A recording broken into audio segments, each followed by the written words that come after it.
It was taken in 1882, somewhere in the American South. A black family, formal, dignified, dressed in their finest clothes, poses inside a photography studio. At first glance, it looks like hundreds of other portraits from that era. A moment frozen in time. A family proud enough to pay for the privilege of being remembered. But look closer. One member of this family, a young girl standing at the edge of the frame, has something in her eyes that no one noticed for over 140 years. Something that, when a genetic historian finally examined this photograph under digital magnification, made him go completely silent. Because what he found wasn't just a physical trait. It was a key, a biological key encoded in her DNA, one that had survived slavery, survived erasure, survived generations of silence, and was about to unlock the true origin of an entire family whose history had been deliberately destroyed. This is the story of what was hidden in that little girl's eyes, and it will change the way you think about identity, ancestry, and what DNA remembers even when history forgets. Before we begin, if stories like this move you, if you believe forgotten histories deserve to be told, subscribe to this channel and leave a like. It takes 2 seconds and it means everything. Now let's go back to 1882. Dr. James Okafor had spent 15 years reconstructing lost genealogies. His office at Howard University in Washington, D.C. was lined with framed photographs. Not his own family, but strangers. People whose names had been erased, whose stories had been swallowed by history. Each framed image on his wall represented a case he had solved, a life reclaimed. The morning Diane walked in, it was raining. She was in her early 50s, dressed in a gray coat, and she carried a flat cardboard envelope the way people carry something irreplaceable, close to her chest, both arms around it, as if protecting it from the weather outside. "My grandmother left it to me," she said, setting it carefully on his desk. "And her grandmother left it to her. Nobody knows who these people are. Not their names, not where they came from, nothing." James opened the envelope slowly.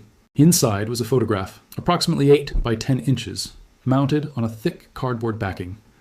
A cabinet card, the standard portrait format of the 1880s. It was in remarkable condition. The edges were browned and slightly warped, but the image itself was sharp and clear. A family of 7 stood inside what appeared to be a photography studio. The backdrop behind them was painted to suggest a garden, a common affectation of the era. The father stood at the center, tall and broad-shouldered, wearing a dark suit and a tie. His expression was composed, almost severe, the way many people looked in photographs from that period because long exposure times required stillness. Beside him, a woman, the mother presumably, sat in a wooden chair, dressed in a high-collared blouse, her hands folded in her lap. Around them, 5 children were arranged with careful deliberation. 2 older boys standing on the left, 2 younger girls seated on a low bench in the front, and 1 girl, the youngest, perhaps 7 or 8 years old, standing slightly apart at the far right of the frame. At the bottom of the cardboard backing, in faded ink, someone had written a date, October 14th, 1882. There was no name, no location, no studio stamp on the reverse, only a faint rectangular ghost where one had once been, carefully scraped away. James studied the photograph for a long moment without speaking. Then he picked up the magnifying glass from his desk. "Has anyone ever looked at this closely?" he asked. Diane shook her head. "Not really. We always assumed it was just a portrait." James brought the glass to the image, and that was when something stopped him cold. He almost missed it.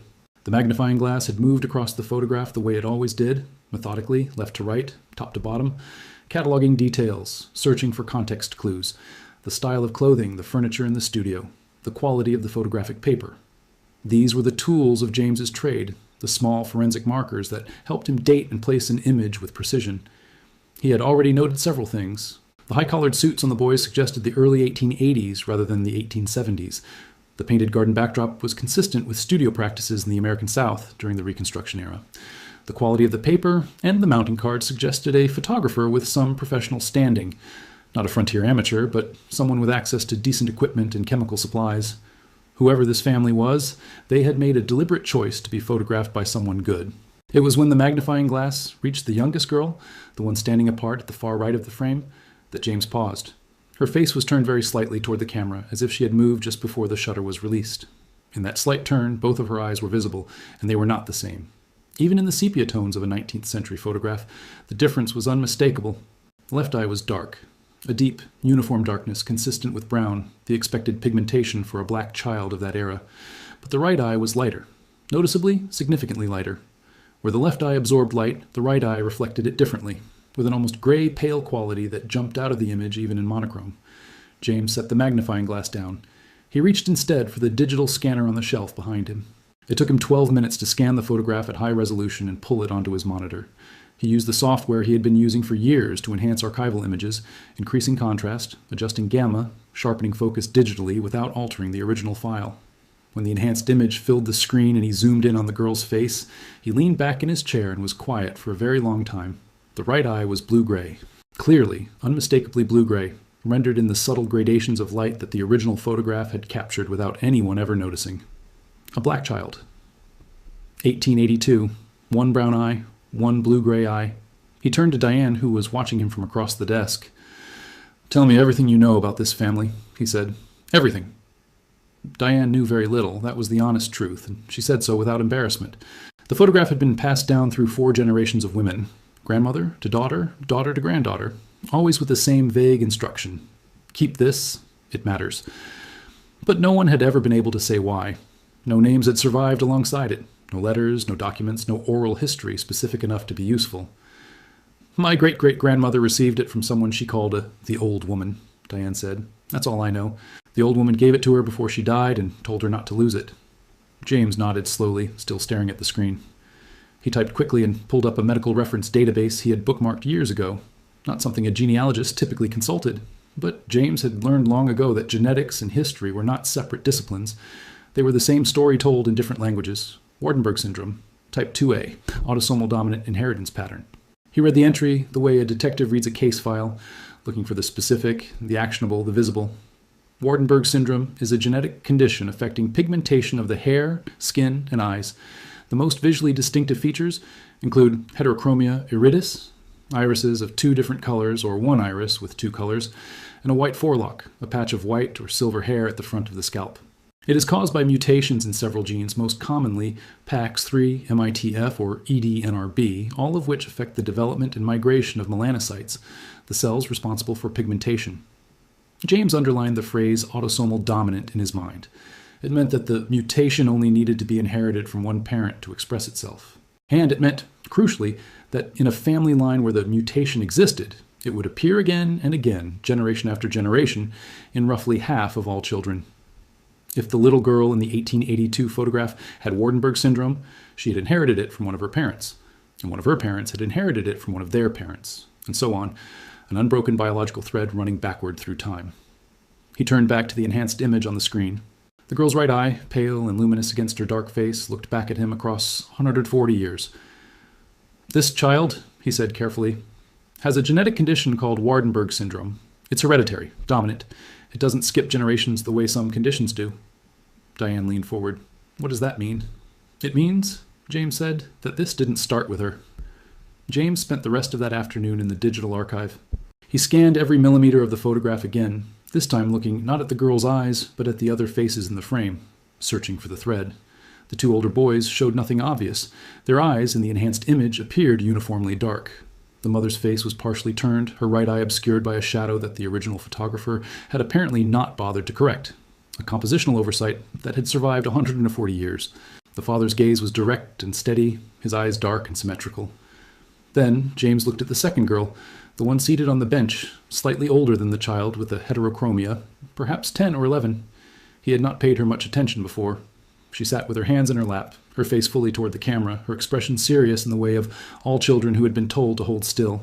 Her eyes were dark, both of them, uniformly dark, no heterochromia. But at the top of her head, just above her left temple, partially hidden by the careful arrangement of her hair, there was a section that the digital enhancement now made impossible to ignore. A patch, perhaps 2 inches wide, where the hair was strikingly lighter than the rest. Not gray, not simply lighter. White, bright, flat white, the way a white forelock appears in old photographs. A small flag of absent pigmentation flying at the edge of an otherwise dark hairline. James sat very still. The white forelock, the hallmark of Waardenburg syndrome, present in a sibling without the heterochromia, which meant the mutation had expressed differently in each child, one inheriting the iris pigmentation difference, the other inheriting the depigmented hair, both manifestations of the same underlying genetic change, both inherited from the same parent. He looked at the father again, then the mother, whose face was partially shadowed. He reached for his phone and called his colleague at the genetics department, a woman named Dr. Patricia Ewan, who had worked with him on 3 previous ancestry reconstruction cases. "Patricia," he said when she answered, "I need you to look at something tomorrow morning. A photograph, 1882. Well, what am I looking for? Wardenberg markers and 2 siblings, one with heterochromia, one with a white forelock. He paused. And I need you to tell me which parent it came from. Because one of those parents in the photograph has a shadow over their face, and I think that shadow is hiding something. There was a silence on the line. I'll be there at 8, Patricia said. Dr. Patricia Ewan arrived at James's office with coffee and a hard drive. She was the kind of person who prepared before she asked questions, and by the time she sat down across from him, she had already pulled up 3 medical journals on Waardenburg syndrome type 2 on her laptop. She studied the enhanced photograph on James's screen without speaking for several minutes.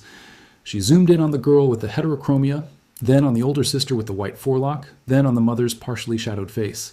She tilted her head slightly, the way she always did when she was thinking. The shadow isn't hiding the eyes, she said finally. It's hiding the hair. She was right. When James adjusted the contrast on the mother's image, pushing the digital enhancement further than he had the previous day, a detail emerged at the mother's hairline, just above her left temple. The shadow that had obscured half her face had been cast by the studio lighting, but at the edge of the shadow, just barely visible, was a thin strip of lighter-toned hair. The same position as the white forelock on the older daughter. She's the carrier, Patricia said quietly. The mutation came through her. James leaned back. A black woman in 1882 with Waardenburg syndrome. 2 children visibly expressing the trait. A photograph with no name, no location, no studio marking. The next step was clear. The Freedmen's Bureau records. After the Civil War, the Bureau of Refugees, Freedmen, and Abandoned Lands, commonly known as the Freedmen's Bureau, had attempted to document the lives of formerly enslaved people across the South. The records were incomplete, imperfect, often distorted by the prejudices of the agents who created them, but they were the closest thing to a census that existed for Black Americans in the years immediately following emancipation.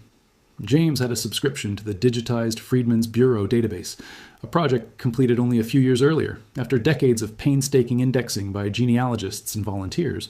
He searched by physical description, which the Bureau records sometimes included, looking for any notation of unusual eye pigmentation. The search took most of the morning. At 11:47, a record appeared on his screen. A labor contract, dated 1866, from a district in South Carolina. The contracting party was listed as a woman. Her first name was given as Eliza. Beside her name, in the careful handwriting of the Bureau agent, was a parenthetical notation. 1 eye brown, 1 eye gray-blue. Distinctive. James's hands went still on the keyboard. Eliza. The name sat on the screen like a stone dropped into still water. James stared at it for a long time before reaching for his notepad. The labor contract from the Freedmen's Bureau listed her age as approximately 35 years old in 1866, which would have made her born around 1831. It listed no surname. Formerly enslaved people were frequently recorded without one in official documents from that period, or with the surname of a former enslaver that they had already discarded. It listed no place of origin. It listed only her name, her approximate age, the district in South Carolina where she was contracting her labor, and that single physical notation that had survived because a Bureau agent, for reasons James would never know, had thought it worth writing down. 1 eye brown, 1 eye gray-blue, distinctive. He had a name. He had a rough birth year. He had a geographic location. And he had a genetic marker that functioned in this moment as a kind of fingerprint, a biological annotation written into her body that no document could erase. The next archive was harder. Slave manifests, the shipping documents used to record the transport of enslaved people along domestic slave trade routes, were among the most revealing and most brutal documents in American history. They listed enslaved people like cargo, name, age, height, physical description, and the name of the person who claimed ownership. They were created not out of any concern for the humanity of the people they listed, but because transporting enslaved people across state lines required legal documentation. James searched the digitized collections held by the National Archives and several university libraries. He searched for records from South Carolina, cross-referencing with the rough birth window he had for Eliza. He searched through manifests from the 1830s, 1840s, and 1850s, the decades during which Eliza would have been a child, then a young woman. On the second day, he found a manifest from 1849, a coastal shipping record from Charleston, South Carolina. Among the listed individuals was a girl, age approximately 18, first name Eliza. Beside her description, the agent who had prepared the manifest had written 2 words that confirmed everything. Eyes, different. James read those 2 words several times. Eyes, different. In the brutal, transactional language of a slave manifest, a human being's most distinctive feature, the genetic inheritance she carried from her ancestors, had been recorded as a curiosity, a note in a ledger. 2 words that had waited 175 years to mean something. He picked up his phone and called Diane. I found her, he said.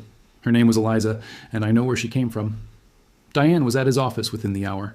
She sat across from him with her coat still on, her hands clasped on the desk, listening without interrupting, as James walked her through everything. The Freedmen's Bureau record, the labor contract, the slave manifest from Charleston. He showed her each document on screen, reading the relevant passages aloud, watching her face as the pieces assembled themselves into something coherent. When he finished, she was quiet for a moment. "Eliza," she said, as if testing the weight of it. That was her name. That's what the records suggest. The physical description matches. The heterochromia, the notation in the labor contract, the timing. It's the same woman. With a high degree of confidence, she is the mother in this photograph. Diane nodded slowly. Then she said, "Where did she come from? Before Charleston? Before South Carolina?" That was the question James had been waiting for, and it was the question he could not answer from documents alone. He had already contacted a genetic genealogy laboratory, one that specialized in ancestral DNA reconstruction using historical family photographs as a starting point. The technology was relatively recent and still imperfect, but it had been used successfully in several high-profile ancestry cases in the preceding years. By analyzing the visible phenotypic markers in archival photographs, skin tone, eye color, facial morphology, in combination with genetic databases of known Waardenburg syndrome mutations, it was possible to narrow the geographic and ethnic origin of a mutation with meaningful precision. But there was another avenue. Diane herself. If she was a descendant of the family in the photograph, and the chain of custody of the photograph through 4 generations of women made that overwhelmingly likely, then her own DNA carried the answer.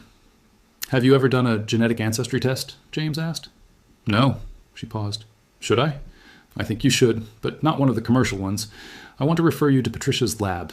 They can run a full mitochondrial DNA sequence that traces your maternal line directly, mother to mother to mother, as far back as the data can reach." Diane agreed without hesitation. The test took 11 days. When Patricia called James with the preliminary results, her voice had a quality he recognized. The careful, restrained excitement of a scientist who has found something significant and is not yet ready to say how significant. The mitochondrial haplogroup, Patricia said, is L3, specifically a subclade that the database associates with a very narrow geographic corridor. She paused. West Africa, Sierra Leone, and James. The Waardenburg mutation in this lineage matches a variant that's been documented in exactly one population group in the existing literature. The population group was the Mende. James knew the name. Most historians of the Atlantic slave trade did. The Mende people of Sierra Leone had been among the most heavily targeted ethnic groups during the final decades of the legal transatlantic slave trade, a period of intensified raiding and trafficking that preceded the British naval blockade of the West African coast. Their cultural identity, their language, their social structures had been among the most violently disrupted by the trade. They were also, as Patricia's database search confirmed, the only documented population in West Africa in which the specific PX3 gene mutation associated with Eliza's form of Waardenburg syndrome had been recorded in more than one individual. James spent 2 days reading everything he could find about the Mende, their communities, their history of resistance, their presence in the documented records of the transatlantic slave trade. And then, while searching through the digitized collection of the Amistad Research Center in New Orleans, a repository of records related to the African American experience, he found something he had not been looking for. A letter. It was handwritten, dated 1891, and addressed to no one by name. The writer identified herself only as a woman who was once called by another name. The letter was written in careful, deliberate English, the English of someone who had learned the language as an adult, in a country that was not their own. It had been donated to the archive in 1934 by a family in Charleston, along with a small collection of papers, and had been catalogued but rarely accessed. James read it twice before he was certain of what he was looking at. The woman described her childhood in a village near a river. She described being taken at night, with other members of her family, by men who spoke a language she did not understand. She described a ship. She described arriving somewhere cold and unfamiliar. She described learning a new name, Eliza, because the name she had been given at birth was considered unpronounceable by the people who now claimed to own her. And near the end of the letter, in a passage that made James set down his coffee cup and sit very still, she wrote, "My mother had eyes that did not match, one dark as river mud, one pale as morning sky. She told me her mother had the same. She told me it was a sign that we came from a particular place, and that no matter how far we were taken, that sign would follow us." James read that sentence 4 more times. Then he called Diane. He read her the letter over the phone. All of it. When he reached the passage about the eyes, she made a sound he could not quite name, and not a word, not a cry, something in between. He waited until she was ready to speak. "She wrote it herself," Diane said finally. Yes, in her own hand. She remembered. She remembered everything. Her village, her mother, the name she was born with. He paused. She didn't write that name in the letter. I think she was protecting it, keeping it private. But she described the place, the river, the geography. James had spent the previous evening cross-referencing the geographic details in the letter against historical maps of Sierra Leone from the mid-19th century. The river she described, its width, its proximity to the coast, the type of trees she mentioned growing along its banks, was consistent with the Sewa River in the southern region of Sierra Leone. The Sewa River Valley had been a Menda heartland for centuries. Patricia's mitochondrial DNA results, the Wardenberg mutation variant, the letter, the geography, they all pointed to the same place, the same people, the same origin. A family that had been photographed in a studio in South Carolina in 1882 with no name recorded and no history attached, had come from the banks of the Sewa River in Sierra Leone. Their ancestor had been taken from that river valley sometime in the 1830s or 1840s during the final brutal years of the transatlantic slave trade. She had survived the crossing. She had survived enslavement. She had raised children and grandchildren on soil that was not her own. And she had carried, in her irises, in her children's hair, in the DNA of every descendant who followed, an unbreakable biological record of where she had come from. James thought about the little girl in the photograph, the one standing apart at the far right of the frame, her face turned just slightly toward the camera, one eye dark and one eye pale. A 7-year-old child in 1882 who had no way of knowing that the thing that made her different was also the thing that would one day lead a historian 140 years into the future to the name of her great-grandmother's river. He thought about what it meant to carry something in your body that you cannot see or feel or name, something that outlasts everything else. That outlasts the ships and the auctions and the ledgers and the silence. He sat with that thought for a long time. Then he began preparing what he would tell Diane the following morning. Diane came to James's office one last time on a Thursday morning in October, almost exactly 6 weeks after she had first walked in with the photograph pressed against her chest in the rain. She sat across from him at the same desk. The photograph was there between them, still in its cardboard envelope, still in the careful condition in which 4 generations of women had kept it. James laid everything out in order. The Freedmen's Bureau record, the labor contract, Patricia's DNA analysis, the letter from the Amistad Research Center, the historical maps, the Mende people of the Sewa River Valley in Sierra Leone. Each document was a step in a staircase that descended, one generation at a time, from a photography studio in South Carolina in 1882 to a village on a West African riverbank sometime in the 1830s. Diane listened to all of it without speaking. She looked at each document.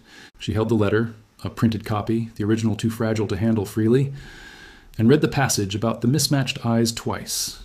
When James finished, she looked at the photograph for a long time. She didn't know, Diane said quietly. The little girl. She didn't know what her eyes meant. No, James said. She couldn't have. But her great-grandmother knew. She wrote it down. Diane looked up. She wanted someone to know.